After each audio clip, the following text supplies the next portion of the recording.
इस कार्यक्रम के पुण्यार्चक हैं स्वर्गीय रंजना एन जैन की पुण्य स्मृति में श्री प्रमोद कुमार बी जैन, अहमदाबाद, बहन रजनी जैन, ग्रीन पार्क, नई दिल्ली, डॉक्टर प्रवीण भाई जी शाह, रेखा बहन प्रवीण भाई जी Shah, doctor Vishwas bhai Saloni ben, Manan UV Samarth, doctor Hiral ben, doctor Dharmesh bhai, Kumari हित नवसारी, श्री अरुण चंद कल्याण चंद खवड़े, चित्राबाई अरुण चंद खवड़े, पुत्र कीर्ति कुमार ए खवड़े, दीपाली के खवड़े, आस्था कीर्ति कुमार खवड़े, आर्जव के खवड़े, यश ए खवड़े, 100 ऐश्वर्या यश खवड़े, श्री इंद्र सेन जैन, समस्त जैन परिवार दिल्ली 110092, श्री परेश वोरा, तारुलता वोरा, पिंकी तेजावत, बहन भावना कोठारी, पटना, श्री पंकज प्रीति वोरा, प्रतीक वोरा, विरार, मुंबई, श्री गिरीश वोरा, धारिणी वोरा, विरार।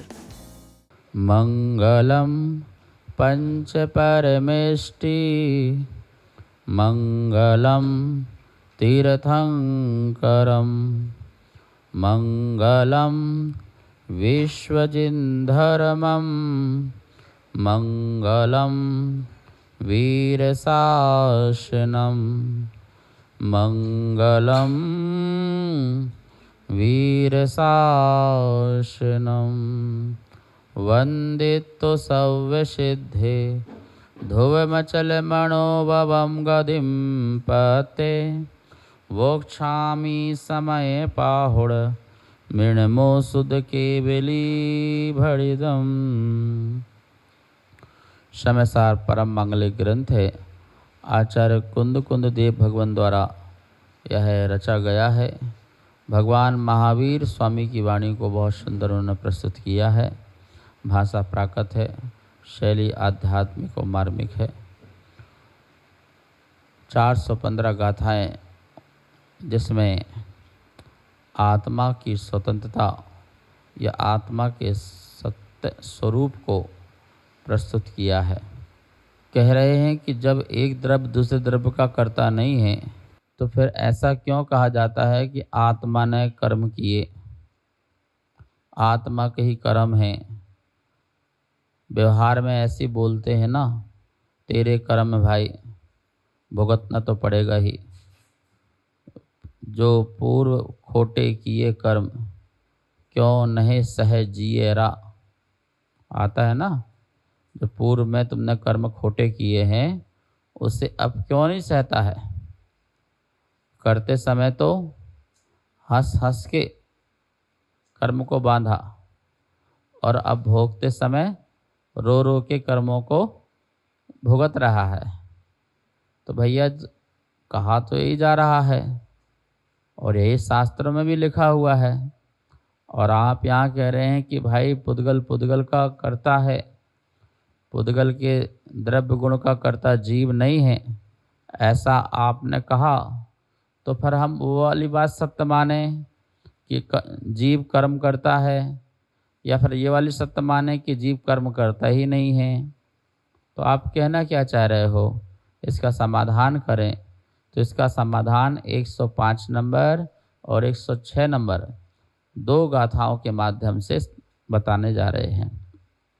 पहली गाथा में अपना सिद्धांत कहेंगे और दूसरी गाथा में उसी सिद्धांत की पुष्टि के लिए दृष्टांत कहेंगे।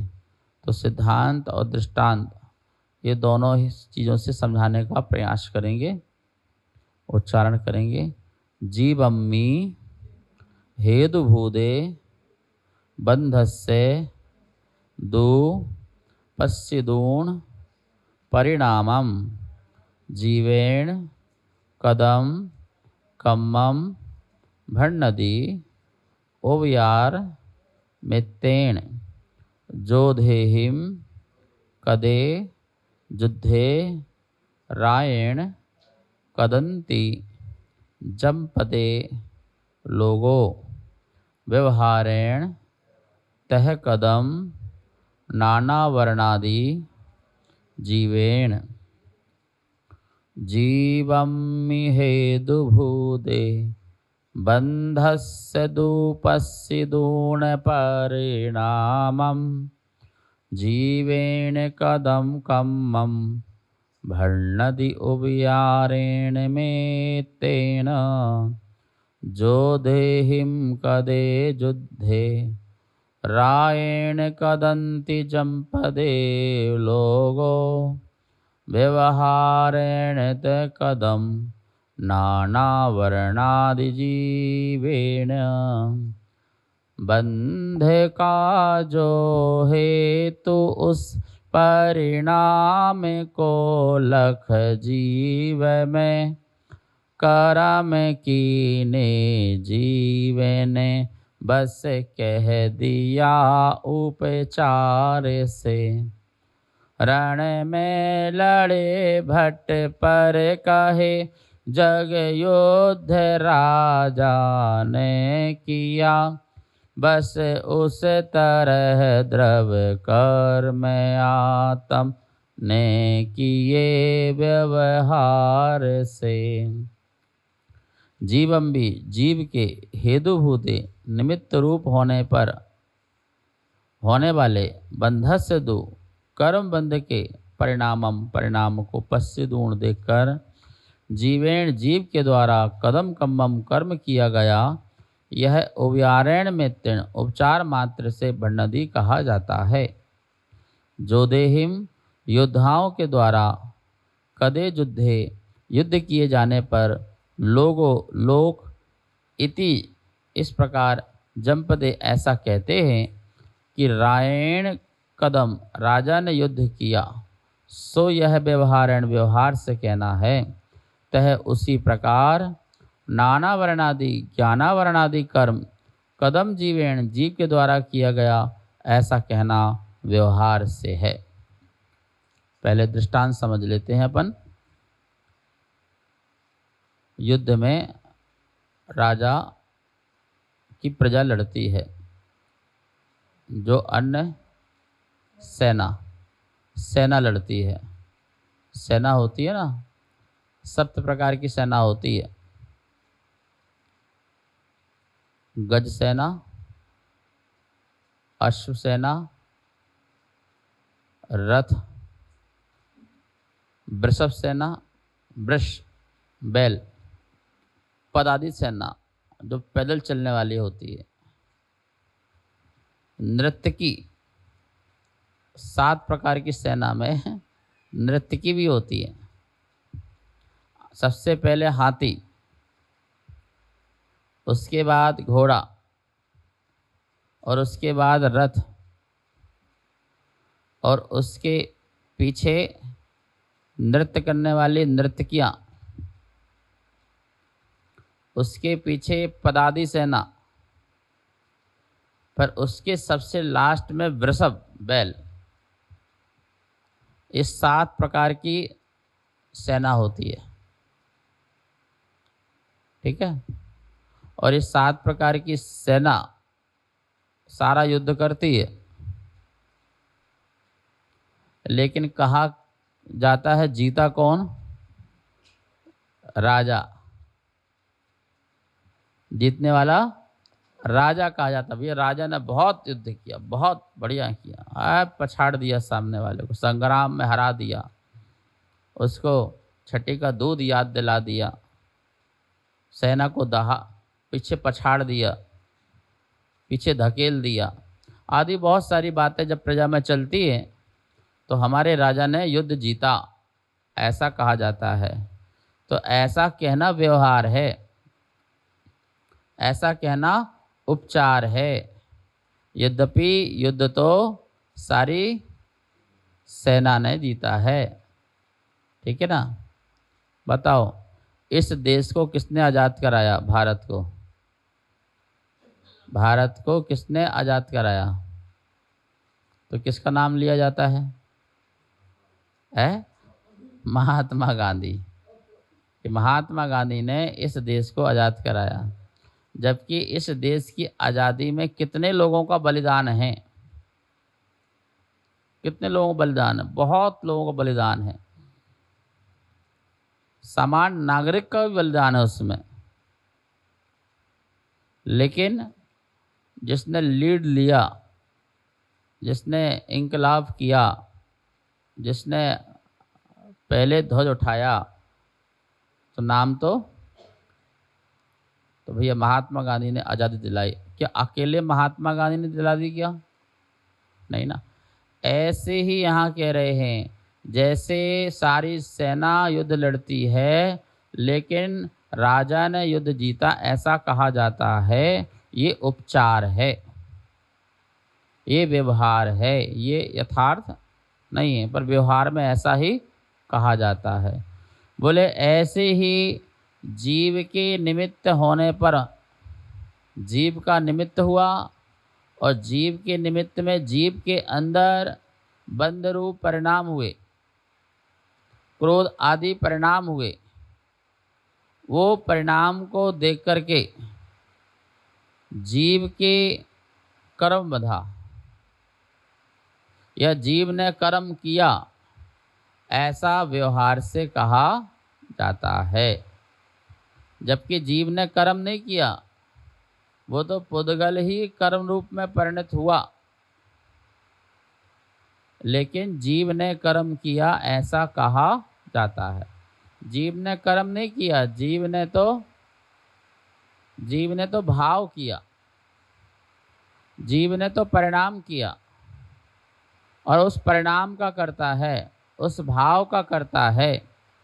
उसके निमित्त से जो कर्म बंधा, उस कर्म का कर्ता नहीं है और कर्म का कर्ता कहा जाता है, तो वो व्यवहार से कहा जाता है, क्योंकि उस कर्म के कर्ता में जीव निमित्त मात्र था, इसलिए उसको कर्ता कहा जाता है।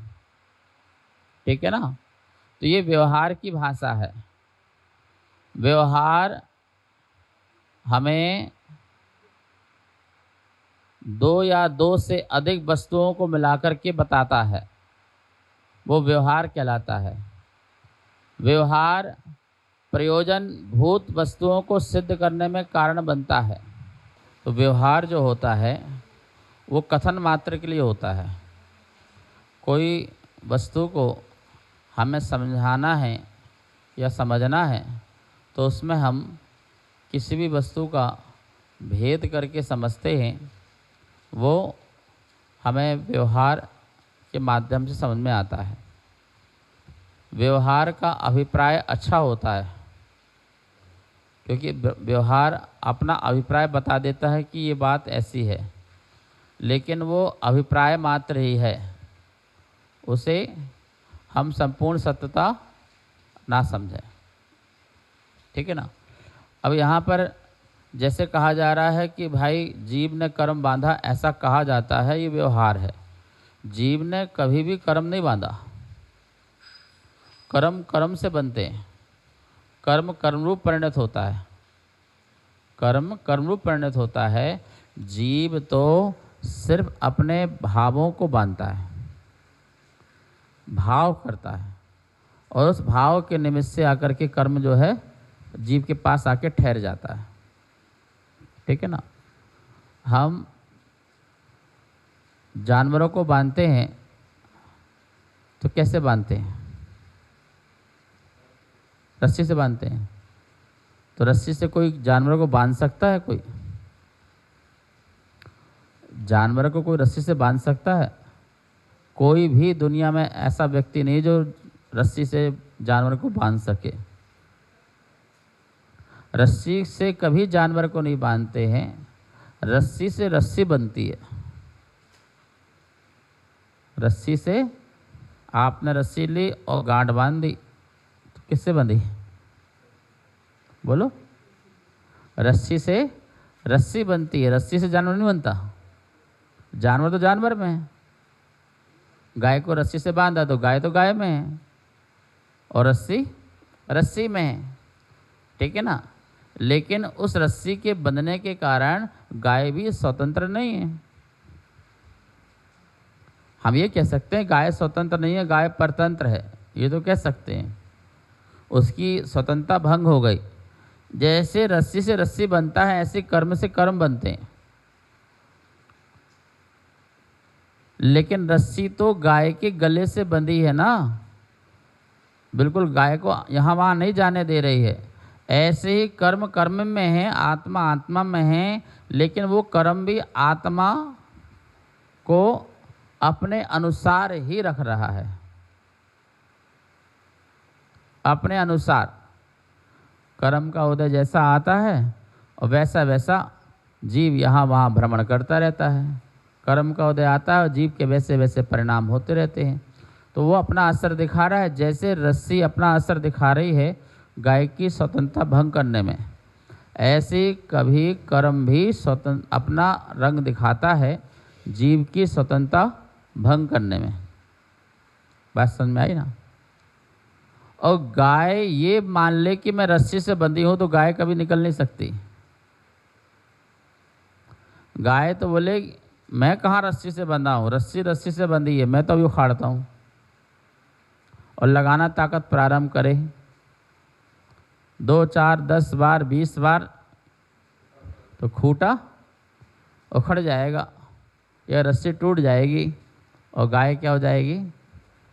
ये जीव को भी ऐसी प्रकार से अपना निज पुरुषार्थ करना पड़ता है, तब जाके कर्म जो है नष्ट हो जाते हैं, आत्मा से कर्म बाहर हो जाते हैं। ठीक है ना? लेकिन संसार यही कहेगा कि जीव ने कर्म बांधा है, और ऐसा कहना उपचार है। जैसे रस्सी रस्सी से बंधती है फिर भी कहा जाता है गाय रस्सी से बंधी है, ऐसा कहना उपचार है, ऐसा कहना व्यवहार है, यथार्थ ऐसा नहीं है। कर्म जीव का कर्ता नहीं हो सकता है और जीव जो है कर्म का कर्ता नहीं हो सकता है। दोनों ही अपने अपने कर्ता होते हैं। दोनों के परिणमन में एक दूसरे को दोनों निमित्त बनते हैं। जीव के परिणाम कर्म को परिणमन में निमित्त बनते हैं और कर्म का निमित्त जीव के परिणाम में निमित्त बनता है। तो निमित्त तो सब बनते हैं, यहाँ निमित्त का कोई निषेध नहीं हो रहा है, निमित्त का कोई निषेध नहीं हो रहा है, लेकिन निमित्त तेरी इतनी शक्ति भी नहीं है कि तू जबरदस्ती मुझ में परिणमन करा दे। जहाँ सिद्ध भगवान रहते हैं सिद्धालय के ऊपर, वहाँ भी अनंत अनंत कार्मण वर्गणाएँ हैं, 9 कार्मण वर्गणाएँ हैं। जिनसे शरीर बनता है ऐसा 9 कार्मण वर्गणाएँ हैं। जिससे कर्म रूप से ज्ञानावरणादि रूप परिणमित होते हैं, ऐसे कारण वर्गणाएँ हैं। 3 लोक में ठसाठस कार्मण वर्गणाएँ भरी हुई हैं। लेकिन क्या वो जबरदस्ती मेरे को बांध सकती हैं? जबरदस्ती गाय को रस्सी ने थोड़ी बांधा है, गाय तो स्वयं बंधने आई है। उसे तो जंगल में छोड़ दिया था, शाम को कौन आई चल के? जानवरों को, पालतू जानवरों को जंगल में छोड़ दिया, घर से बाहर छोड़ दो, सुबह छोड़ दो और शाम को वापस आ जाते हैं। ये कबूतर होते हैं ना, उनको उड़ा दो और उड़ के कहाँ आ जाते हैं? अपने आप ही अंदर उसमें चले जाते हैं, जेल में, कैद खाना में। ऐसे ही जीव स्वयं भूल करके कर्मों से बंधता है। कर्म जबरदस्ती किसी को बांधता नहीं है, इस बात को ध्यान में रखना अपन को। ये यथार्थ बताया जा रहा है। जैसे राजा की सेना ने युद्ध किया और आरोपित किया कि राजा जीता, ऐसे ही जीव ने स्वयं परिणाम किए, लेकिन आरोपित किया जाता है कि जीव ने कर्म किया, जबकि जीव ने कर्म नहीं किया। उस परिणाम को कह दिया गया जीव ने कर्म किया। कर्म तो स्वयं ही कर्म रूप में परिणत हुए। तो व्यवहार हमें ज्ञान कराता है, समझाने की शैली देता है। भाई साहब, ये वाले रास्ते से मत जाया करो। क्यों नहीं जाएंगे? ये रास्ता बहुत लुटता है आजकल। रास्ता लुटता है, रास्ता लुटता है कि रास्ते में चलने वाला व्यक्ति लुटता है? व्यक्ति लुटता है कि धन लुटता है? कौन लुटता है? तो व्यक्ति तो नहीं लुटता है, जो धन है वो लुटता है ना। व्यक्ति तो व्यक्ति में है और धन धन में है और रास्ता रास्ते में है, तो रास्ता भी नहीं लुट रहा, व्यक्ति भी नहीं लुट रहा। उसके पास जो धन है वो लोग लूट करके ले जाते हैं। लेकिन कहा क्या जाता है कि वो भैया ध्यान रखना, रास्ता लुटता है,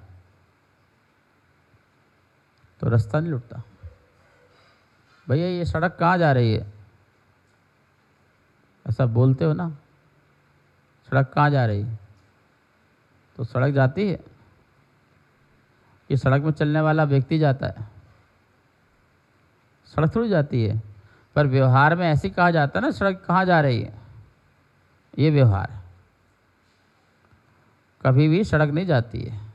ऐसे एक नहीं, हमारे तुम्हारे संसार में यही चलता है, व्यवहार की भाषा चलती है।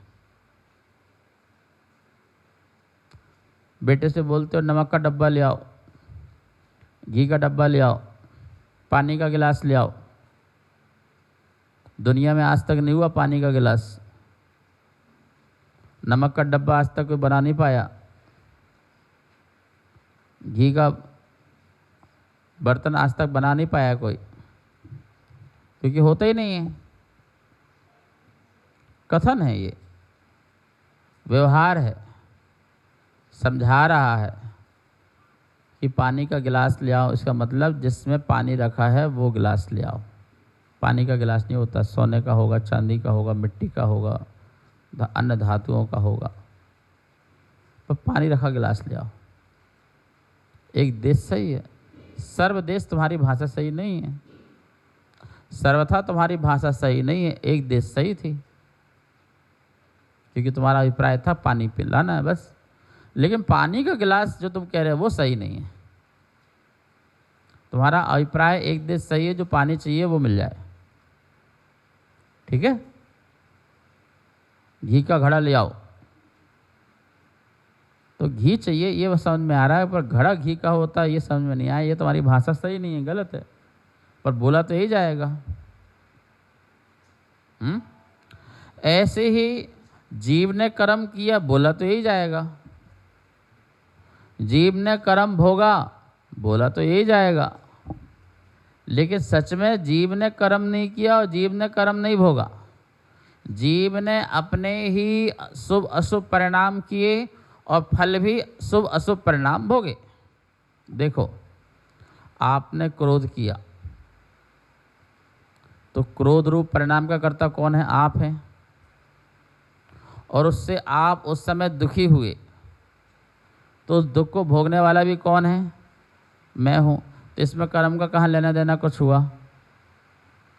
नहीं हुआ ना। क्रोध का परिणाम आपका और उसका फल भोगने वाले आप। अब सुनो, जिस समय तुमने क्रोध किया था उस समय एक लेयर आई कर्म की, वो बन गई। और जब वो जा रही है तो जाते समय फिर वो अपना असर दिखा रही भले, लेकिन जाते समय तुम फिर कोई क्रोध कर रहे हो तो वो तुम्हारा प्रेजेंट का जो क्रोध है उसके परिणाम का कर्ता कौन है? क्रोध है, कर्म है, या तुम्हारा क्रोध का परिणाम है? तो उस समय भी तुम्हारा क्रोध ही तुम्हारा परिणाम है और भोगने वाले क्रोध को भी तुम ही हो। तो कर्म के आने में, कर्म के जाने में कर्म का रोल है। तुम्हारा रोल तो उस समय संबंधी परिणामों का रोल है कि तुम परिणाम कौन सा कर रहे हो। तो तुम जीव जिस चीज़ का कर्ता हो सकता उसी को कर्ता लगाना है। शुभ भाव का, अशुभ भाव का और शुद्ध भाव का जीव कर्ता होता है। पुद्गल द्रव्य अशुभ रूप कार्बन वर्गणाओं का कर्ता है, शुभ रूप कार्बन वर्गणाओं का करता है, और शुद्ध रूप शुद्ध पुद्गल परमाणु हो जाए, वो एक शुद्ध पुद्गल परमाणु हो जाए, वो शुद्ध रूप का कर्ता हो जाएगा। मतलब वो भी परमाणु शुद्ध हो जाएगा। शुभ अशुभ जो पुद्गल कार्बनाएँ हैं वो अशुद्ध हैं, पुद्गल द्रव्य की पर्याय, लेकिन शुद्ध पुद्गल द्रव्य एक परमाणु जो है वो शुद्ध पुद्गल द्रव्य की पर्याय कहलाती है, वो शुद्ध हो जाता है। ठीक है ना। जैसे जीव राग द्वेष मोह ना करे तो उसके परिणाम शुद्ध हो जाते हैं, और वो शुद्ध परिणाम ही उसके लिए संसार का अभाव माना जाता है, मोक्ष माना जाता है। क्या उसका मोक्ष हो गया। अब वो कभी भी राग के परिणाम, द्वेष के परिणाम, मोह के परिणाम नहीं करेगा। जब तक जीव अशुद्ध है, जीव द्रव्य अशुद्ध है, तो उसकी पर्याय भी अशुद्ध आती रहती है, और जब जीव द्रव्य शुद्ध हो जाता है तो उसकी पर्याय भी शुद्ध आने लगती है। गंदा नाला है तो उसकी लहरें भी कैसी होंगी, गंदी होंगी, और गंगा जल है, शुद्ध जल है, तो उसकी लहरें भी शुद्ध आएंगी। सिद्ध भगवान बन जाने के बाद प्रति समय जो भी पर्याय उत्पन्न हो रही हैं, उस पर्याय का जो कर्ता सिद्ध भगवान है वो शुद्ध शुद्ध पर्याय के कर्ता हैं। और संसार दशा में जो जीव है, जितने भी संसार दशा में जीव हैं, वो उनका अशुद्ध द्रव्य है, और उनके परिणाम, उनकी पर्याय भी कैसी हो रही है, अशुद्ध हो रही है। या तो शुभ हो रही है या शुद्ध हो रही है, शुभ हो रही है या अशुभ हो रही है। लेकिन जिस समय ये जीव उन परिणामों में अपनी दृष्टि नहीं देता है, ज्ञायक बनता है, ज्ञाता दृष्टा बनता है, तो उस समय उसकी अवस्था शुद्ध होना कुछ प्रारंभ हो जाती है, और थोड़ा शुद्ध शुद्ध शुद्ध शुद्ध शुद्ध होते होते पूर्ण शुद्ध हो जाता है। जैसे जल को थोड़ा सा फिल्टर किया, फिर थोड़ा फिल्टर किया, और फिल्टर किया, और लास्ट में क्या हो गया, पूरा शुद्ध। एकदम से शुद्ध जल नहीं हो जाता, थोड़े थोड़े ध्यान से आत्मा शुद्ध होती जाती है, और फिर शुद्ध होकर के प्योर शुद्ध हो जाती है, पूरी शुद्ध हो जाती है, पूर्ण शुद्ध हो जाती है। तो उस शुद्ध के परिणाम का कर्ता कौन है, जीव है, और अशुद्ध के परिणाम का कर्ता भी जीव है। लेकिन क्या कहा जाएगा, कर्म का उदय आया, जीव इसलिए अशुभ हो गया, अशुद्ध हो गया, और कर्म हट गया इसलिए जीव शुद्ध हो गया। तो उपचार किस पर डाल दिया गया, सारा कर्म पर डाल दिया, कि कर्म था तो जीव दुखी था, कर्म गया तो जीव सुखी हो गया। ऐसा कहना, कर्म के कारण दुखी और कर्म के कारण सुखी, ऐसा कहना, जब तक कर्म था, उदय चल रहा था, जीव दुखी था, कर्म नष्ट कर दिया, क्षय कर दिया तो सुखी हो गया, ऐसा कहना उपचार कथन है। ऐसे कहने में जीव कर्म का कर्ता बन जाता है, और यद्यपि जीव कर्म का कर्ता नहीं, अपने भावों का कर्ता है। शेष विषय कल। जा वाणी के ज्ञान से सूझे लोकालोक, सो वाणी मस्तक धरूं सदा देत हूँ धो। हे जिनवाणी भारती तो हे जपो दिन दिन, जो तेरी सरना धरे सो पावे सुख चैन। सबको बहुत बहुत मंगल आशीर्वाद। इस कार्यक्रम के पुण्यार्चक थे स्वर्गीय रंजना एन जैन की पुण्य स्मृति में श्री प्रमोद कुमार बी जैन, अहमदाबाद, बहन रजनी जैन, ग्रीन पार्क, नई दिल्ली, डॉक्टर प्रवीण भाई जी शाह, रेखा बहन प्रवीण भाई जी Shah, doctor Vishwas bhai Saloni ben, Manan UV Samarth, doctor Hiral ben, doctor Dharmesh bhai, Kumari हित नवसारी, श्री अरुण चंद कल्याण चंद खवड़े, चित्राबाई अरुण चंद खवड़े, पुत्र कीर्ति कुमार ए खवड़े, दीपाली के खवड़े, आस्था कीर्ति कुमार खवड़े, आर्जव के खवड़े, यश ए खवड़े, 100 ऐश्वर्या यश खवड़े, श्री इंद्रसेन जैन, समस्त जैन परिवार दिल्ली 110092, श्री परेश वोरा, तारुलता वोरा, पिंकी तेजावत, बहन भावना कोठारी पटना, श्री पंकज प्रीति वोरा, प्रतीक वोरा, विरार मुंबई, श्री गिरीश वोरा, धारिणी वोरा, विरार।